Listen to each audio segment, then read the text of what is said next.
जय श्री कृष्णा। क्या आपने कभी सोचा है कि कभी कभी चुप रहना सबसे बड़ा जवाब होता है। जब शब्द काम नहीं आते तब मौन बोलता है। दुनिया में बहुत सी चीजें हैं जो सिर्फ शोर मचाने से नहीं बल्कि चुप रहकर धैर्य और समझदारी से मुमकिन होती है।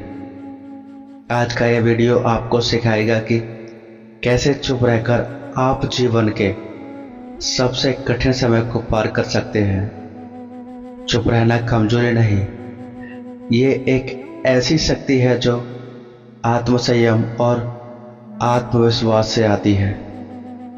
जब कोई आपको भला बुरा कहे और आप प्रतिक्रिया न दें तो समझिए आप जीत चुके हैं। इस अध्याय में हम उदाहरणों के साथ समझेंगे कि कैसे चुप्पी ने महान लोगों की जिंदगी बदल दी।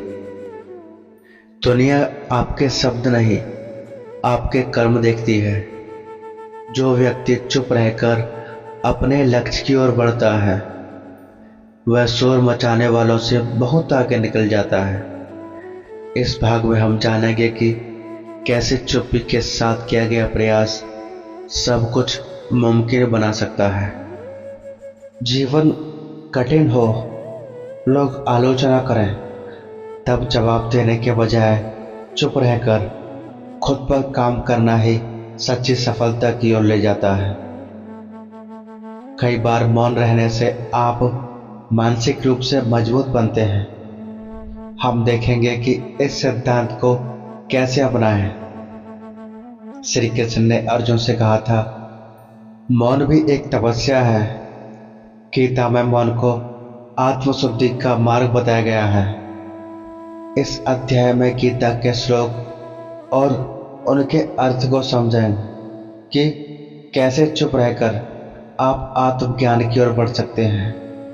अब सवाल यह है कि हम चुप कैसे रहें, किस समय चुप रहना चाहिए और किस समय बोलना चाहिए। इस भाग में आपको मिलेंगे 7 उपाय जिनमें आप अपने चुप्पी को अपने जीवन की सबसे बड़ी शक्ति बना सकते हैं। जब सब बोलते हैं तब चुप रहना ही सबसे बड़ी हिम्मत होती है। चुप रहना आसान नहीं है।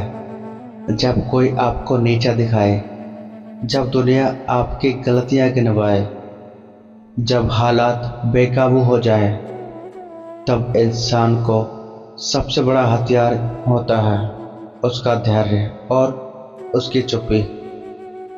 हम अक्सर सोचते हैं कि जवाब देना जरूरी होता है, लेकिन कभी कभी जवाब न देना ही सबसे बड़ा जवाब होता है।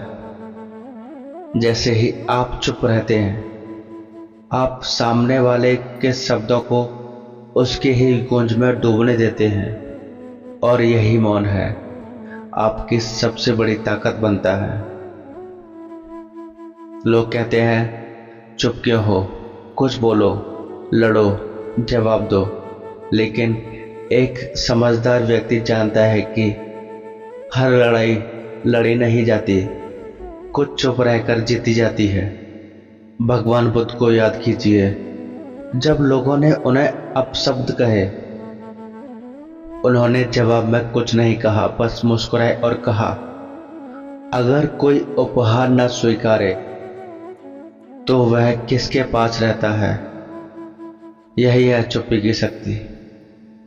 जब आप चुप रहते हैं तो आपके शब्द अपने शब्दों को फालतू के विवादों में खर्च नहीं करते, अपनी ऊर्जा को बचाते हैं। ये ऊर्जा फिर आपके कर्म में लगती है। मौन का सबसे बड़ा फायदा यह है कि यह आपको अपने भीतर देखने का मौका देता है। जब आप चुप होते हैं तब आप सुन पाते हैं खुद को, अपनी अंतर आत्मा को।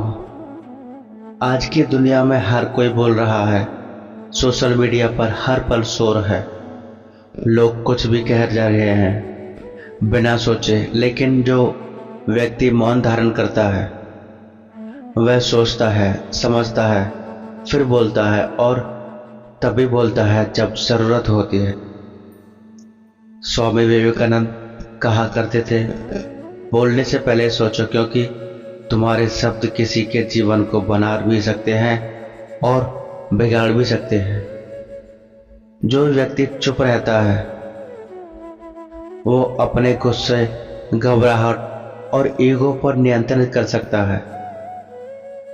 जब हम गुस्से में बोलते हैं हम अपनी ऊर्जा को नष्ट कर देते हैं, लेकिन अगर हम चुप रहे, उस समय पर खुद को रोक लें, तो वही चुप्पी हमारी ताकत बन जाती है। एक बार एक राजा ने अपने मंत्री से कहा, मुझे बताओ कि सबसे बहुमूल्य चीज क्या है। मंत्री ने कहा, मौन। राजा ने पूछा, क्यों? मंत्री बोला, क्योंकि जब सब बोलते हैं तब मौन व्यक्ति सब कुछ देख और समझ रहा होता है। जो बोलते हैं वे अपने राज खोलते हैं, लेकिन जो चुप रहता है वह सबकी पहचान कर लेता है। जब आप चुप होते हैं तो आप बाहर की दुनिया पर कम ध्यान देते हैं और खुद के भीतर काम करते हैं। यही आत्मविकास का रास्ता है।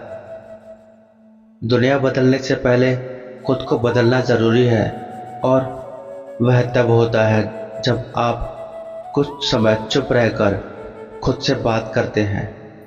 सच्चाई यह है कि जो लोग दूसरों पर हावी होना चाहते हैं उन्हें सबसे ज्यादा डर मौन से लगता है, क्योंकि वे नहीं समझ पाते कि आप क्या सोच रहे हैं, आप क्या करने वाले हैं। आपकी चुप्पी उनके लिए रहस्य बन जाती है और यही डर पैदा करता है। शिवाजी महाराज जब युद्ध की तैयारी करते थे तो दुश्मनों को कभी भनक तक नहीं लगती थी, क्योंकि वे शांत रहते थे, चुपचाप तैयारी करते थे, और जब वार करते थे तो शत्रु सबल बन नहीं पाता। जब आप चुप होते हैं, आप सुनते हैं, आप सीखते हैं और आप तैयारी करते हैं। दुनिया को दिखाने के लिए कुछ नहीं करना पड़ता, खुद को साबित करने के लिए वक्त खुद मौका देता है। एक बार एक छात्र ने अपने गुरु से पूछा, मैं कैसे जानूं कि मेरी मेहनत सही दिशा में जा रही है? गुरु बोले, जब लोग तुम्हारी चुप्पी को तुम्हारी कमजोरी समझने लगे और अचानक एक दिन तुम्हारी सफलता उन्हें चौंका दे, तब जानना कि तुम सही हो। जैसे किसान बीज बोता है, महीनों तक वह कुछ नहीं कहता, किसी को नहीं दिखता कि जमीन के नीचे क्या चल रहा है, लेकिन एक दिन वो बीज अंकुरित होता है और बड़ा पेड़ बन जाता है। उसी तरह आपकी चुप मेहनत एक दिन सबके सामने फल देती है। रामायण में एक प्रसंग है जब भगवान राम को वनवास हुआ था। उन्होंने कोई शिकायत नहीं की, उन्होंने चुप रहकर हर आदेश का पालन किया, अपने पिता का वचन निभाया और अपना कर्म करते गए। न बोलने से उनकी महिमा कम हुई, बल्कि उनके कर्मों ने उन्हें मर्यादा पुरुषोत्तम बना दिया। यही सिद्धांत हर इंसान के लिए है। अगर आप कुछ साबित करना चाहते हो तो शब्दों से नहीं, अपने कर्मों से साबित करो। दुनिया को बताने की जरूरत नहीं कि आप क्या कर रहे हो।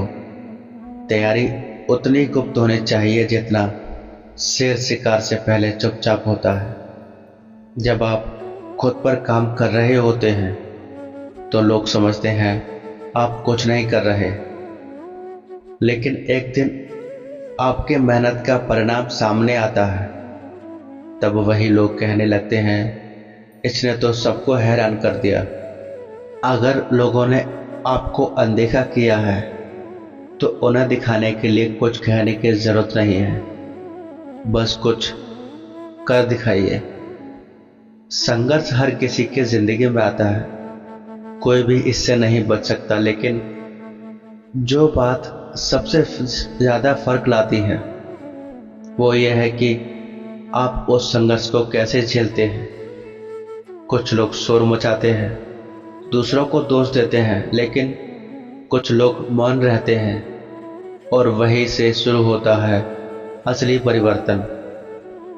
जब जीवन में समस्याएं आती हैं तब मन बिखरने लगता है, सोचने की शक्ति कमजोर पड़ती है। ऐसे में अगर आप हर किसी को अपनी परेशानी बताने लगे तो समाधान नहीं मिलता, उल्टा मन को झेलना पड़ता है। चुप रहना कला है, शक्ति है और आत्मनिर्माण का माध्यम है। अगर आप सच में खुद को बदलना चाहते हैं तो कुछ समय चुप रहकर अपने भीतर झांकिए। यह यकीन मानिए, जो लोग अंदर से शांत होते हैं वही बाहर के दुनिया में सबसे बड़ा तूफान ला सकते हैं।